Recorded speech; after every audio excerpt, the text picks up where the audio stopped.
मित्रों, अमेरिका के राष्ट्रपति डोनाल्ड ट्रंप शुक्रवार को यानी 2 जनवरी 2026 की सुबह सोशल मीडिया पर जब अपनी सेहत और अन्य मुद्दों पर पोस्ट कर रहे थे, उसी समय वेनेजुएला के एक बड़े सैन्य घटनाक्रम को अंजाम दिया गया। मिलिट्री ऑपरेशन अमेरिका का। अमेरिका ने वेनेजुएला के प्रेसिडेंट निकोलस मादुरो को अरेस्ट कर लिया। अमेरिकी ऑफिशियल्स के मुताबिक वेनेजुएला के राष्ट्रपति निकोलस मादुरो के खिलाफ चलाया गया ये बड़े लेवल पर एक मिलिट्री ऑपरेशन था, जो कुछ ही मिनटों में पूरा कर लिया गया। इस ऑपरेशन को एब्सोल्यूट रिजॉल्व के नाम से जाना गया। इसकी तैयारी कई महीनों से की जा रही थी। अमेरिकी ऑफिशियल्स के मुताबिक इस मिशन की योजना, अभ्यास और उसका रिहर्सल लंबे टाइम से चल रहा था। एक बार शुरू होने के बाद ये पूरा ऑपरेशन 30 मिनट से भी कम समय में हो गया और कुछ ही घंटों में मादुरो का रूल वेनेजुएला में खत्म हो गया। हमले से पहले अमेरिकी सेना ने वेनेजुएला के तट के पास अपनी मौजूदगी चुपचाप बढ़ा दी थी। खुफिया एजेंसियों का कहना है खुफिया एजेंसियां मादुरो की रोजमर्रा की गतिविधियों पर लगातार नजर रखे हुए थी। रिपोर्ट्स के मुताबिक ये तक रिकॉर्ड किया गया कि वे किस समय कहाँ रहते हैं, उनकी आदतें क्या हैं और यहाँ तक कि उनके कपड़े और पालतू जानवरों की जानकारी भी जुटाई गई। मादुरो के घर की हूबहू नकल एक बनाई गई। प्रेसिडेंट ट्रंप ने बताया कि ऑपरेशन की तैयारी के लिए मादुरो की आवाज मतलब उनका रेजिडेंस की बिल्कुल वैसी एक नकली इमारत तैयार की गई थी, जिसमें हर तरह की सुरक्षा और स्टील संरचना शामिल थी। मतलब स्टील के दरवाजे वगैरह भी बनाए गए थे।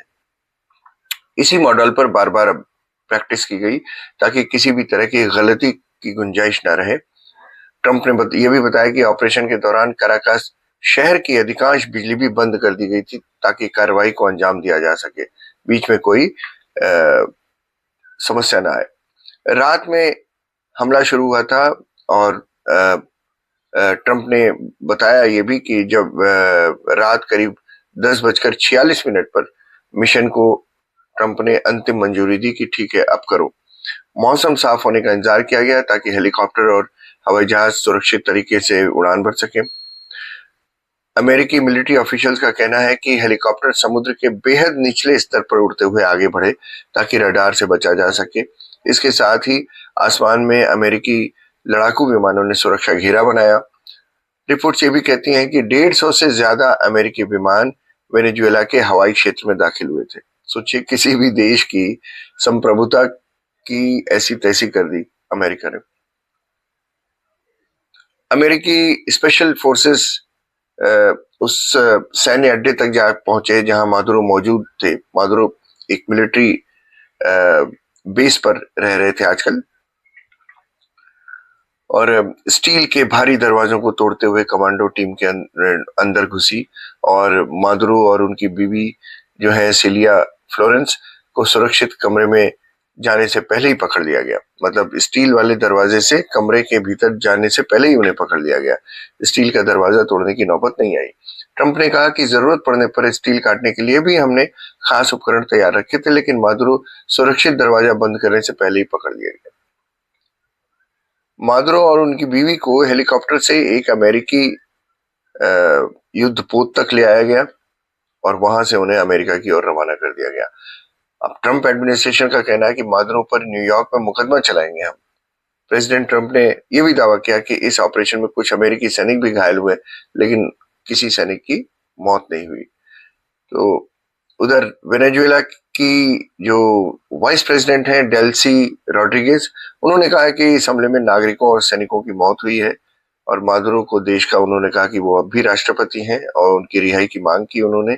साथ ही उन्होंने अमेरिका से बातचीत की संभावना भी खुली रखी। इस कार्रवाई की अमेरिका और दुनिया के कई हिस्सों में आलोचना भी हो रही है। न्यूयॉर्क सिटी के मेयर जोहरान ममदानी ने इसे एक तरफा युद्ध करार दिया और कहा कि अंतर्राष्ट्रीय कानून का उल्लंघन है ये, जो है सच बात है।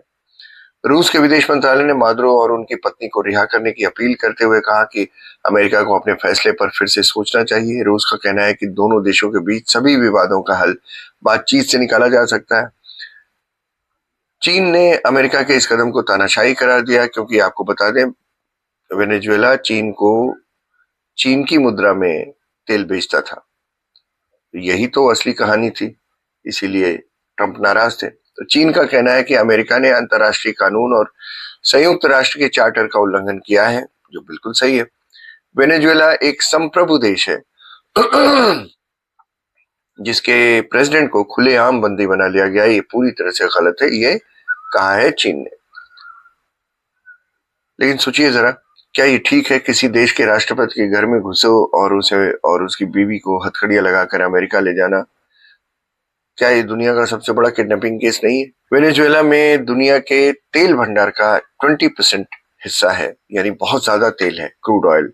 और प्रेसिडेंट मादुरो उस तेल को चीन और अपने दूसरे मित्रों को अपनी शर्तों पर बेचते हैं, और डॉलर में नहीं बेचते। यही दिक्कत है अमेरिका की, यही दिक्कत है ट्रंप की। उनको लगता है कि डॉलर की इज्जत घटेगी, उसकी हैसियत घटेगी, और सबसे ज्यादा खतरा उसको वेनेजुएला से लगता था।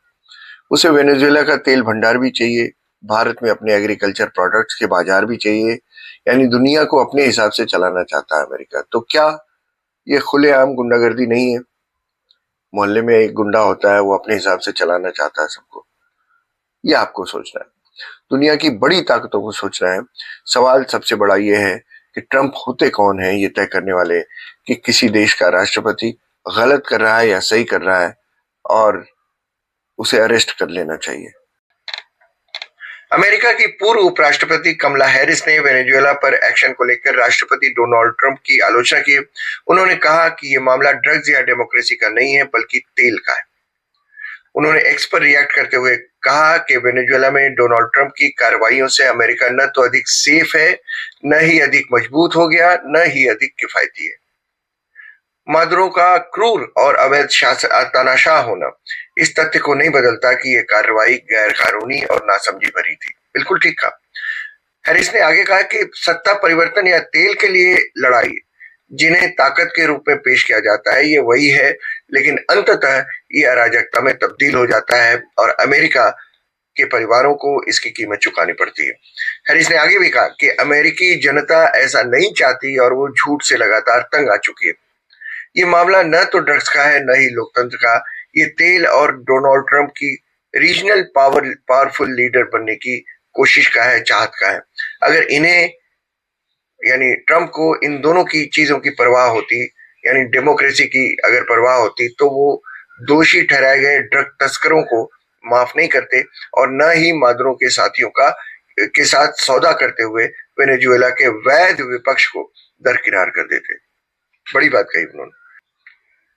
हैरिस ने ट्रंप पर सैनिकों को खतरे में डालने का आरोप भी लगाया और कहा प्रेसिडेंट ट्रंप सैनिकों को खतरे में डाल रहे हैं, अरबों डॉलर खर्च कर रहे हैं, एक रीजन को अस्थिर करने की कोशिश कर रहे हैं, और न तो कोई कानूनी अधिकारी दे रहे हैं और न ही कोई निकास योजना यानी बाहर निकलने की कोई स्कीम ही बता रहे हैं, न ही देश को कोई लाभ पहुंचा रहे हैं। देश यानी वेनेजुएला।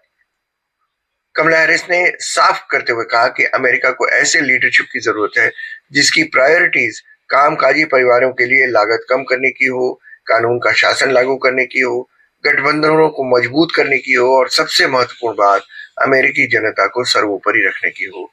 लेकिन इनमें से कोई भी काम नहीं हो रहा है।